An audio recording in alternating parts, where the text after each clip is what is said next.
নমস্কার, এমইউ কিচেনে সবাইকে স্বাগতম। আজকে আপনাদের কাছে নিয়ে চলে এসেছি নতুন একটি রেসিপি, নারকেল দিয়ে বরবটি আলু দিয়ে একটি খুব সুন্দর রেসিপি। চলুন তাহলে শুরু করা যাক। প্রথমেই নারকেলটা আমি মিক্সিতে বেটে নিয়েছি আর কয়েকটা নারকেল কুচি রেখে দিয়েছি। আর এখানে দেখুন আলুটাও কাটা হয়ে গেছে আর বরবটিটাও কাটা হয়ে গেছে। দেখুন বন্ধুরা, প্রথমেই আমি কড়াই গরম করে নিয়েছি, এর মধ্যে কিন্তু সর্ষের তেল দিয়ে দিচ্ছি। দেখুন বন্ধুরা, তেলটা ভালো মতো গরম করে নেওয়ার পর দেখুন কালো জিরে ফোড়নে দিয়ে দিলাম।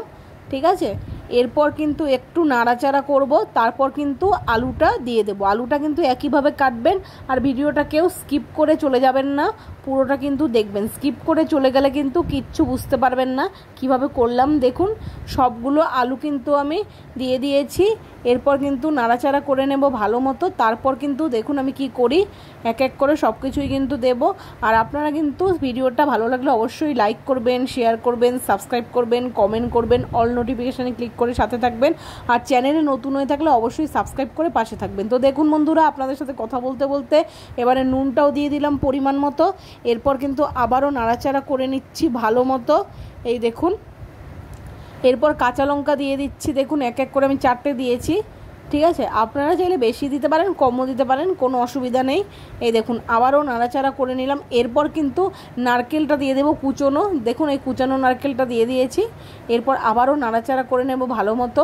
বন্ধুরা, রেসিপিটা কিন্তু দুর্দান্ত, অবশ্যই আপনারা বাড়িতে একবার ট্রাই করবেন এইরকম রেসিপি। ভালো লাগলে অবশ্যই লাইক কমেন্ট করে যাবেন আর অবশ্যই কিন্তু বাড়িতে সবাইকে করে একদিন অবশ্যই খাওয়াবেন। এখানে দেখুন বরবটিগুলো দিয়ে দিয়েছি, এরপর কিন্তু নাড়াচাড়া করে নিচ্ছি। বরবটিগুলো বন্ধুরা একই সমান কেটেছি, আপনারাও কিন্তু এরকম কাটবেন আর পুরো ভিডিওটা কিন্তু দেখবেন। আর আমার ভিডিওগুলো কেমন লাগছে অবশ্যই কমেন্ট বক্সে জানাতে ভুলবেন না। আর বন্ধুরা, আমি কিন্তু এখন রোজই লাইভে আসছি, আপনারা কিন্তু আমার লাইভে অবশ্যই জয়েন করবেন। ঠিক আছে, এবার দেখুন নাড়াচাড়া করে নিয়েছি। এরপর কিছুক্ষণের জন্য কিন্তু আমি ঢাকা দিয়ে দেব। এই দেখুন ঢাকা দিয়ে দিয়েছি। এরপর কিন্তু দেখুন বন্ধুরা, ঢাকাটা আমি খুলে নিচ্ছি যথাসময়ে। এরপর কিন্তু নাড়াচাড়া করে নিচ্ছি। একটু ধোয়া ধোয়া হয়ে গেছিলো, কিছু মনে করবেন না বন্ধুরা। এই দেখুন নাড়াচাড়া করে নিচ্ছি ভালো মতো। এরপর পরিমাণ মতো হলুদ গুঁড়ো দিয়ে দেবো। এই দেখুন দিয়ে দিয়েছি হলুদ গুঁড়ো। আবারও কিন্তু নাড়াচাড়া করে নেব, হলুদটা মিক্স করে নেব সবগুলো সবজির সাথে। এই দেখুন করে নিচ্ছি বন্ধুরা। দেখুন ভালো মতো নাড়াচাড়া করে নিচ্ছি। আর বন্ধুরা, এখন কিন্তু রেগুলার ভিডিও আসবে। ঠিক আছে, কদিন ব্যস্ততার কারণে কিন্তু রেগুলার ভিডিও দিতে পারিনি। আর আমি কিন্তু এই ভিডিওটার আগে আপলোড করেছিলাম রুপোলি ইলিশের পাতুরি, আপনারা অবশ্যই চ্যানেলে ভিজিট করে দেখে নেবেন। আর আমার রেসিপিগুলো কেমন লাগছে অবশ্যই কমেন্ট বক্সে জানাতে একদমই কিন্তু ভুলবেন না। এই দেখুন ভালো মতো নাড়াচাড়া করে নিয়েছি, হলুদটা পুরো মিশে গেছে সবগুলো সবজির সাথে। এরপর নারকেল বাটাটা দিয়ে দেবো বন্ধুরা। দেখুন দিয়ে দিচ্ছি, এই যে পরিমাণ মতো দিয়ে দিলাম। এরপর নাড়াচাড়া করে ভালো মতো মিক্স করে নেব। ঠিক আছে বন্ধুরা, এটা কিন্তু ভালো মতো মিক্স করবেন নারকেলটা, মানে নারকেল বাটাটা এই বরবটি আর আলুর সাথে, তাহলে কিন্তু ভালো হবে। আর যদি একদম না মেশে এক জায়গায় রয়ে যায় তাহলে কিন্তু বন্ধুরা একদমই ভালো হবে না। এবারে দেখুন একটু গরম মশলা দিয়ে দিচ্ছি, শাহি গরম মশলা সানরাইসের।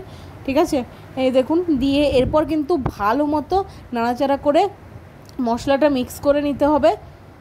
ঠিক আছে, ভালো মতো নাড়াচাড়া করে দেখুন, এরপরেই কিন্তু নামিয়ে নিলেই তৈরি হয়ে যাবে এই সুন্দর রেসিপি। ঠিক আছে, এর নাম হলো নারকেল বাটায় আলু বরবটি ভাজা। ঠিক আছে বন্ধুরা, দেখুন কত সুন্দর লাগছে দেখতে।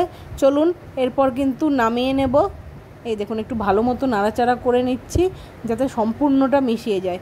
এই দেখুন হয়ে গেল। এরপর চলুন একটু দিয়ে দিচ্ছি এখানে ভাজা জিরের গুঁড়ো। বন্ধুরা, এটা কিন্তু নামানোর একটু আগেই দেবেন, তবেই ভালো হবে। ঠিক আছে, এই দেখুন এটাও ভালো মতো মিশিয়ে নিচ্ছি। চলুন এবারে আমি নামিয়ে নেব ভালো মতো মিক্স করার পর। এই দেখুন কত সুন্দর হয়েছে না দেখতে, কত লোভনীয় আর আকর্ষণীয় হয়েছে রেসিপিটা বন্ধুরা, দেখতেই পাচ্ছেন আপনারা। এই দেখুন নামিয়ে নিয়েছি। বন্ধুরা, আমার ভিডিও ভালো লাগলে অবশ্যই লাইক কমেন্ট শেয়ার সাবস্ক্রাইব করতে ভুলবেন না। এই রকম সুন্দর সুন্দর ভিডিও দেখার জন্য অবশ্যই লাইক করে কমেন্ট করে পাশে থাকবেন। তাহলে আজকের মতো আসছি, ভালো থাকবেন, সুস্থ থাকবেন।